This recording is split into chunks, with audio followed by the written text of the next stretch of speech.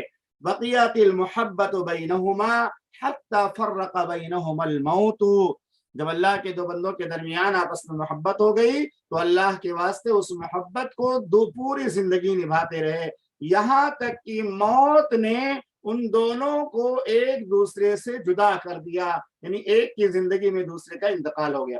حدیث کا معنی بالکل واضح ہو گیا۔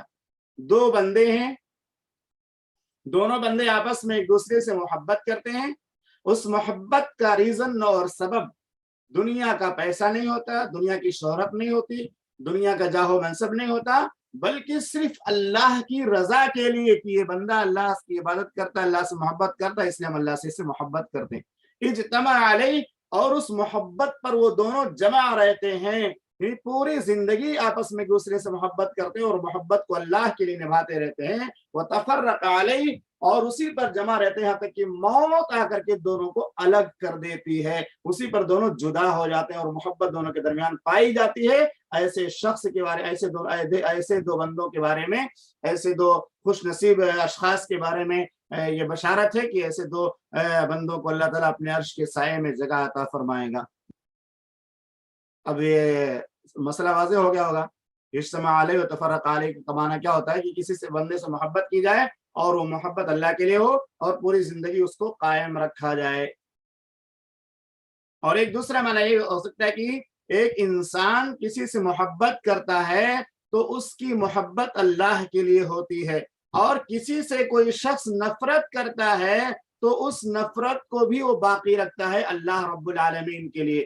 ایک دوسری حدیث ہے الحب فی اللہ والبغض فی اللہ، وہ الگ روایت ہے، لیکن اس روایت کا مفہوم یہ ہے کہ 2 بندوں نے آپس میں اللہ سے ایک دوسرے سے محبت کی اور پوری زندگی اس کو نبھاتے رہے، اور اسی پر دونوں کی وفات ہو گئی، یا اسی پر دونوں وفات کے ذریعہ ایک دوسرے سے جدا ہو گئے۔ جس نے بھی سوال کیا تھا اس کو یہ جواب سمجھ میں آ گیا ہوگا کہ 2 بندے کون سے ہیں جن کو اللہ تعالیٰ عرش کے سائے میں جگہ عطا فرمائے گا۔ ایسے 2 بندے جو آپس میں ایک دوسرے سے اللہ کے لیے محبت کرتے ہیں اور پوری زندگی اس محبت پر قائم رہتے ہیں، یہاں تک کہ موت ان دونوں کو ایک دوسرے سے جدا کر دیتی ہے۔ جب اللہ کے لیے محبت ہوتی ہے نا تو اللہ کے لیے محبت وہ کبھی ختم نہیں ہوتی۔ آپ دیکھیے کوئی شخص کسی سے محبت کرتا ہے پیسے کے لیے، کہ کوئی آدمی کسی کو پیسے دیتا ہے تو وہ آدمی اس سے محبت کرتا ہے اور اس کی چاپلوسی کرتا ہے، اس کی جو ہے تعریف کرتا ہے، اور اس کے بعد وہ پیسہ دینے کے قابل نہیں ہوتا تو اس کی محبت ختم ہو جاتی ہے۔ ایک آدمی کسی سے محبت کرتا ہے اس کی خوبصورتی، اس کے حسن و جمال کو دیکھ کر، جب کی خوبصورتی باقی رہتی، محبت باقی رہتی ہے، خوبصورتی ختم ہو جاتی، محبت ختم ہو جاتی ہے۔ ایک آدمی کسی سے محبت کرتا ہے جاہ و منصب حاصل کرنے کے لیے، کوئی منصب، کوئی مقام، کوئی مرتبہ حاصل کرنے کے لیے، جب تک وہ مرتبہ حاصل نہیں ہوتا وہ آدمی اس کی عزت کرتا ہے، اور جب وہ مرتبہ حاصل ہو جاتا ہے تو اس کی عزت اس کے دل سے نکل جاتی ہے۔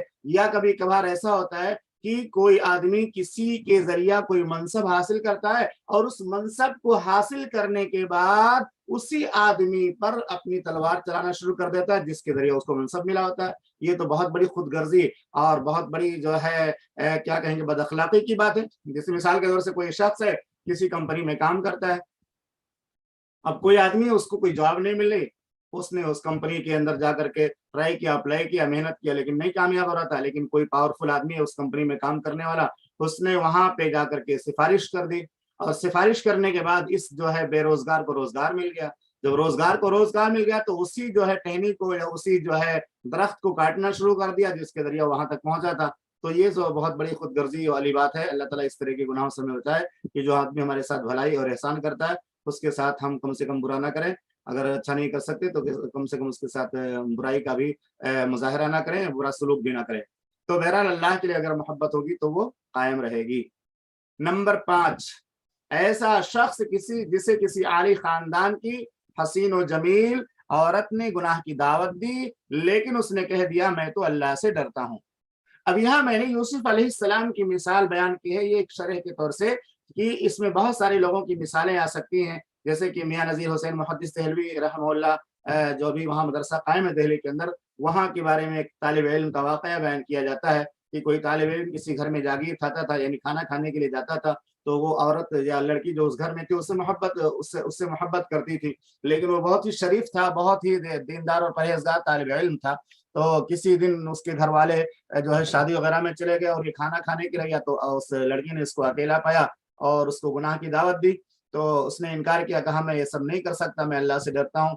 جب اس کو کوئی راستہ نہیں ملا, اس لڑکی نے ہر طرح سے اس کو پھنسانے کی یا ہر طرح سے اس کو زدگو کرنے کی کوشش کی, کسی طرح سے وہ میرے ساتھ گناہ کرنے پر مائل ہو جائے. تو اس نے کہا ٹھیک ہے میں اپنے آپ کو آپ کے حوالے کروں گا, لیکن مجھے خود قضائے حاجت کی ضرورت ہے. قضائے حاجت کے بہانے وہ لڑکا جو ہے, یہ سچا واقعہ ہے, بہت سارے علماء بھی اس کو اسٹیجوں سے بیان کرتے ہیں. تو قضائے حاجت کے بہانے سے وہ لڑکا ٹوائلٹ میں گیا اور اپنے پورے بدن کو ٹوائلٹ سے جو ہے پامال کر دیا, یعنی پورے جسم کے اندر بدبو اور اسی طرح سے گندگی اس نے لگا لیا.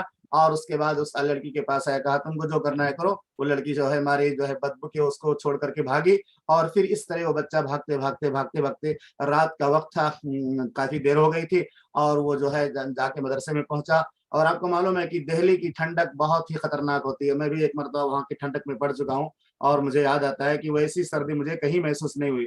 تو دلی کا ٹھنڈی کا موسم بہت زبردست ہوتا ہے, اسی طرح گرمی بھی وہاں بہت زیادہ ہوتی ہے.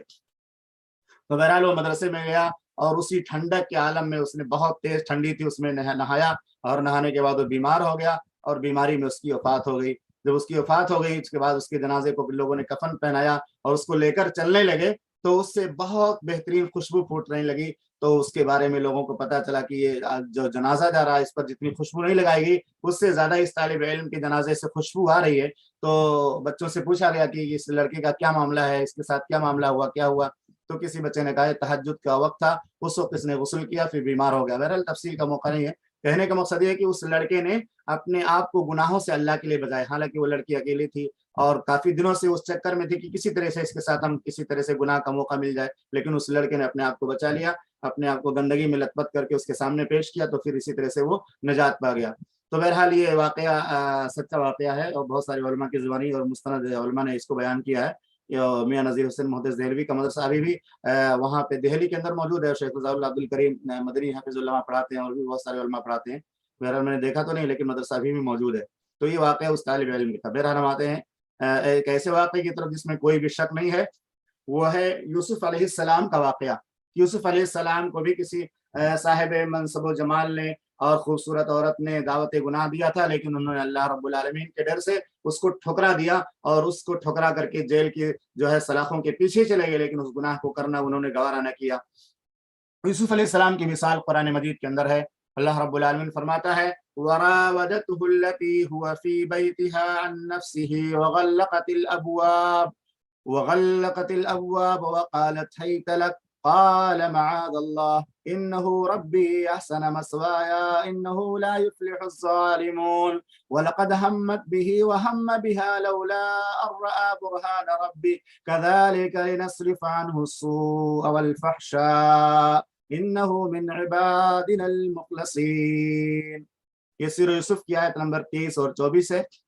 اللہ رب العالمین فرماتا ہے تو جس عورت کے گھر میں وہ رہتے تھے